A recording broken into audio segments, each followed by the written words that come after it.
नमस्कार दोस्तों, आप सभी माताओं को अहोई अष्टमी व्रत की हार्दिक शुभकामनाएं।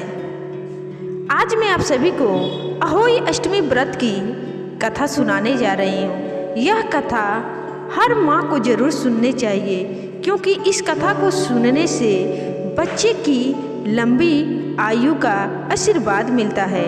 तो चलिए दोस्तों, इस अहोई अष्टमी व्रत की कथा को पूरे अंत तक संपूर्ण सुनते हैं और अहोई माता का आशीर्वाद प्राप्त करते हैं। प्राचीन समय की बात है।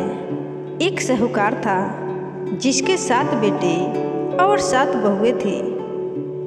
इस साहूकार की एक बेटी भी थी जो दिवाली के अवसर पर ससुराल से मायके आई थी। दिवाली पर घर को लीपने के लिए 7 बहुएं मिट्टी लाने जंगल में गई तो ननद भी उनके साथ जंगल की ओर चल पड़ी। साहूकार की बेटी जहाँ से मिट्टी ले रही थी, उसी स्थान पर स्याहू अपने 7 बेटों के साथ रहती थी। मिट्टी खोदते समय गलती से साहूकार की बेटी की खुरपी से स्याहू का एक बच्चा मर जाता है। स्याहू इस पर क्रोधित होकर बोली, मैं तुम्हारी कोख बांधूंगी। स्याहू की यह बात सुनकर साहूकार की बेटी अपनी 7 भाभियों से एक एक करके विनती करती है कि वह उसके बदले अपनी कोख बंधवा ले, लेकिन 6 भाभियों ने ऐसा करने से मना कर दिया। लेकिन उसकी 7वीं सबसे छोटी भाभी ने ननद के बदले अपनी कोख बंधवाने के लिए तैयार हो जाती है। इसके बाद छोटी भाभी के जो भी बच्चे होते थे वो सभी 7 दिन के बाद मर जाते थे। 7 पुत्रों की इस प्रकार मृत्यु होने के बाद उसने पंडित को बुलवाकर इसका कारण पूछा।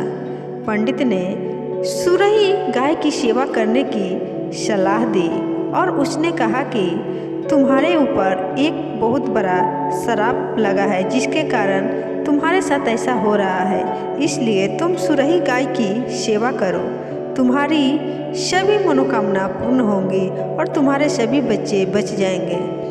तब उनकी बात मानकर उसकी छोटी भाभी सुरही गाय की सेवा करने के लिए रास्ते में चल देती है। जब सुरही गाय मिल जाती है तो वहाँ वो सुरही गाय की बहुत अच्छे तरह से सेवा करती है। उसकी सेवा से सुरही गाय बहुत ही प्रसन्न होती है और उसे स्याहू के पास ले जाती है। रास्ते में थक जाने पर दोनों आराम करने लगते हैं। अचानक साहूकार की छोटी बहू की नज़र एक ओर जाती है।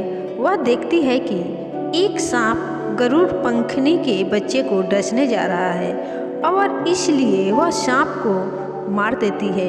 इतने में गरुड़ पंखनी वहां आ जाती है और खून बिखरा हुआ देखकर उसे लगता है कि छोटी बहू ने उसके बच्चे को मार दिया है। इस पर वह छोटी बहू को चोंच मारना शुरू कर देती है।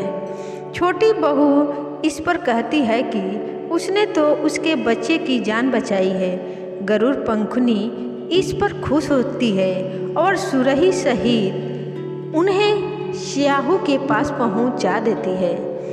स्याहू छोटी बहू की सेवा से प्रसन्न होकर उसे 7 पुत्र और 7 बहुएं होने का आशीर्वाद देती है। स्याहू के आशीर्वाद से छोटी बहू का घर पुत्र और पुत्र की वधुओं से हरा भरा हो जाता है। दोस्तों, अहोई अष्टमी का अर्थ एक प्रकार से ये भी होता है अनहोनी को होनी बनाना, जैसे साहूकार की छोटी बहू ने कर दिखाया। अब आइए अहोई अष्टमी व्रत की दूसरी कथा मैं सुनाती हूँ। दंत कथा के अनुसार एक बार एक औरत अपने 7 पुत्रों के साथ एक गांव में रहती थी। एक दिन कार्तिक महीने में वह औरत मिट्टी खोदने के लिए जंगल में गई। वहाँ पर उसने गलती से एक पशु के शावक की अपनी कुल्हाड़ी से हत्या कर दी। उस घटना के बाद उस औरत के 7 पुत्र एक एक के बाद मृत्यु को प्राप्त हो गए। इस घटना से दुखी होकर उस औरत ने अपनी कहानी गांव की एक औरत को सुनाई। एक बड़ी औरत ने उस औरत को यह सुझाव दिया कि वह माता अहोई अष्टमी की आराधना करे।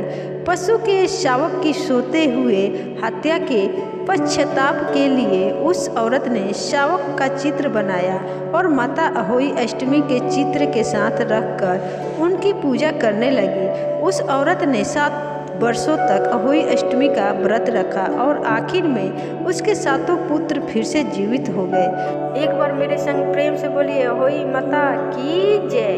दोस्तों, ऐसे ही व्रत कथा मंत्र जाप सुनने के लिए हमारे चैनल को सब्सक्राइब करें और इस वीडियो को ज़्यादा से ज़्यादा लोगों में शेयर करें ताकि ज़्यादा से ज़्यादा लोग इस व्रत कथा को सुने और आप पुण्य कमाएं।